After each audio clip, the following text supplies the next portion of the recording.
if you come down that apex into the posterior triangle, anterior vertebral sternum can be made of tachypnea and mainly that tachypnea. The JEP we can't be really sure with this video. It's not very obvious, isn't it?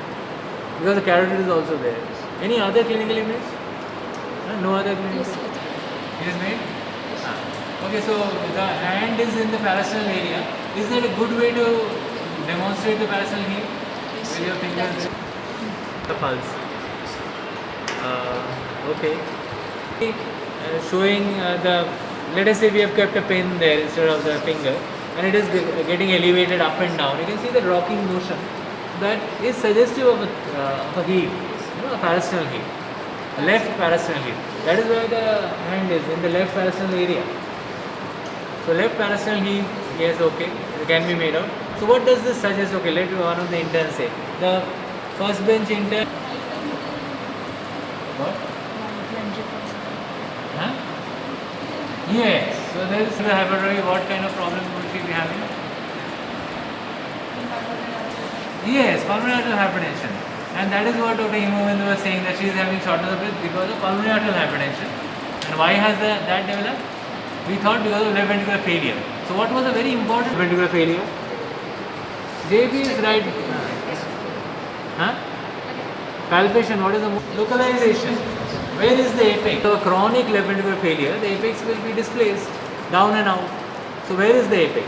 It's in the sixth intercostal space and anterior axillary. Sixth intercostal space in the anterior axillary line. So it is very much down and out. It's a huge dilated heart. So in 5 years you have a football, isn't it? Football like heart to play with. And that means the left ventricle is dilated. She has definitely got a chronic left ventricular failure. So you don't need an X-ray, ECG, anything to diagnose this. You already know that the patient has got a chronic left ventricular failure. And because of that she has got pulmonary arterial hypertension. So till now you have understood this much, isn't it? So what other findings? What are we trying to show here? The parasternal heels. Okay, go ahead. The video as such didn't catch. No problem. You have to take it from the side like this. Okay, so who will tell us why the pulse is irregular and feeble low volume? What are the other causes of irregular pulse first bench? Other causes of irregular pulse? Tachycardia. It will be always regular in ventricular tachycardia. Less than 10, more than 10, apex pulse deficit. What will be the other? More than 10 will be atrial fibrillation. Less than 10 will be? More than 10, the apex pulse deficit is atrial fibrillation. Less than 10 is that. These are all very simple, a simplified way to make you learn. But of course, most of the time we will be just seeing the ECG and thinking. We will not go into this much of clinical detail. Okay, so I know why you haven't seen it, because you got to see the ECG first, isn't it? So shall we start with the ECG? What is irregular ventricle? Rate is rate. Rhythm is irregular ventricle. So show me the PQRST. That is Q. Okay, good. R, very good. S, D, yes, and P. Where is P?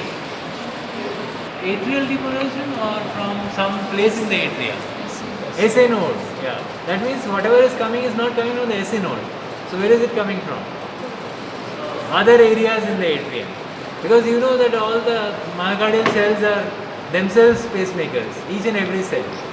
So that's how they are generating. So how many impulses are getting generated? We had a discussion on atrial fibrillation earlier. How many?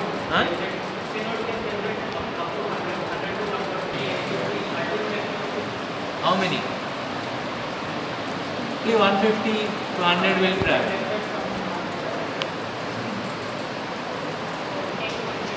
Can you show us 1 and 2 lead? Yeah, the axis is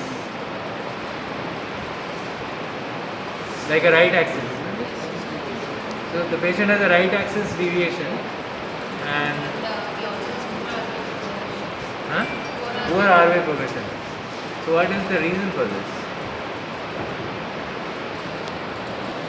So you see a huge flask-like bottle there, isn't it?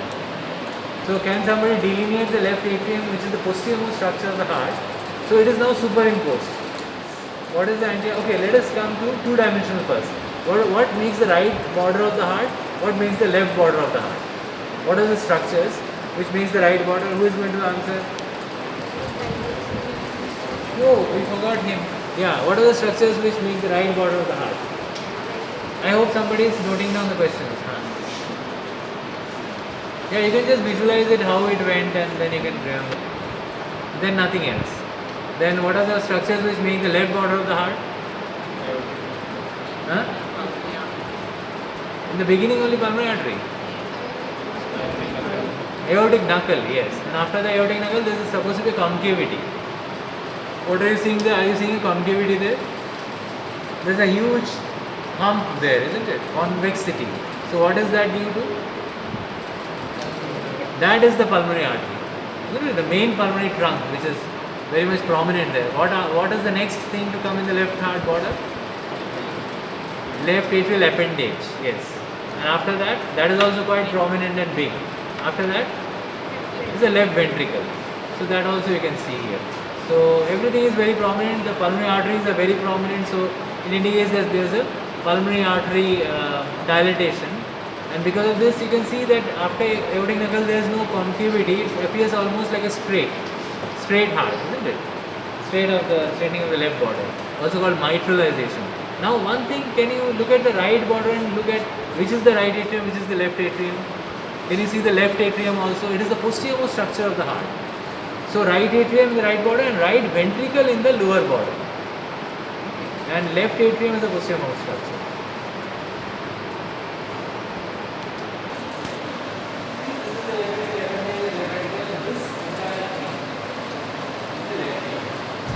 In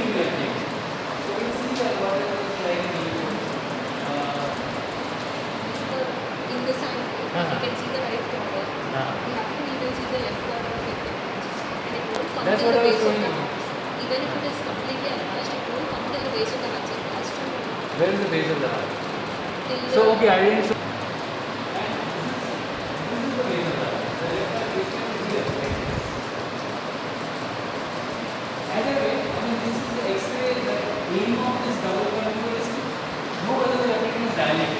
Once we know that everything is dilated, then the X-ray loses its value, isn't it?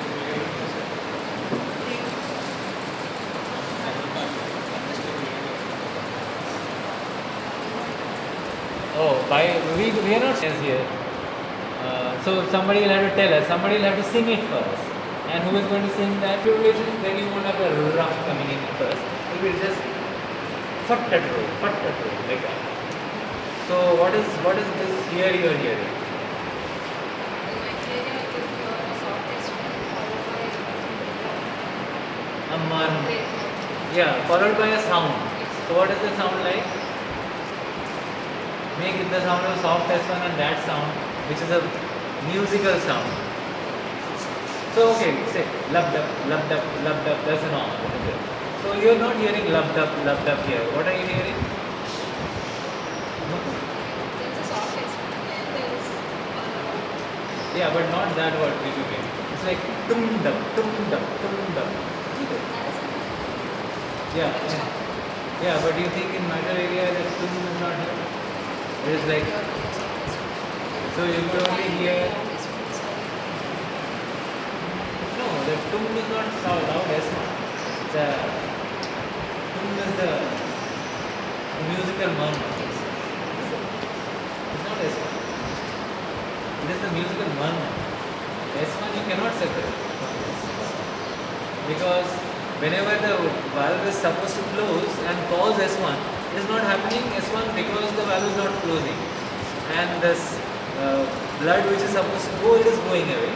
But here in the valve there is something very fishy. There is something has broken in that valve.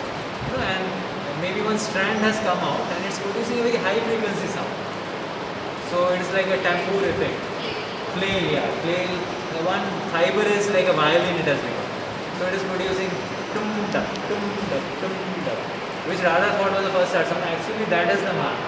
Yeah, first heart sound you cannot hear, it's a part of that entire.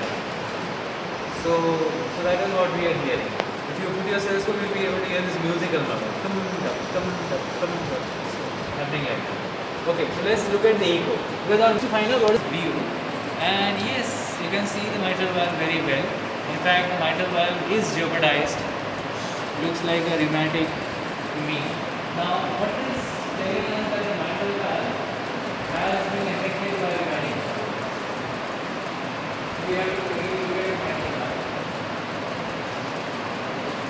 Now, parasol long axis, this is cardiac. Okay, now I can have long axis. And if you use the long axis, then clear. Now, just reason that you want to first see everything. And then when you want to clear the long axis, then you will. And then you will take the area of it. No clarity, no clarity. Let's see the first image of the you are not able to figure out how much, but actually it is definitely more than double of the aortic root diameter. How much is this aortic root diameter and electric diameter? This is the same. That is more than double of that. So it is double, but I can't measure it and tell you what is the diameter of it. And we go to it. And here you can see the mitral valve is affected by the echo. What you can see is the pixel became very small calcium here, and otherwise pliable.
No, did you ask anybody?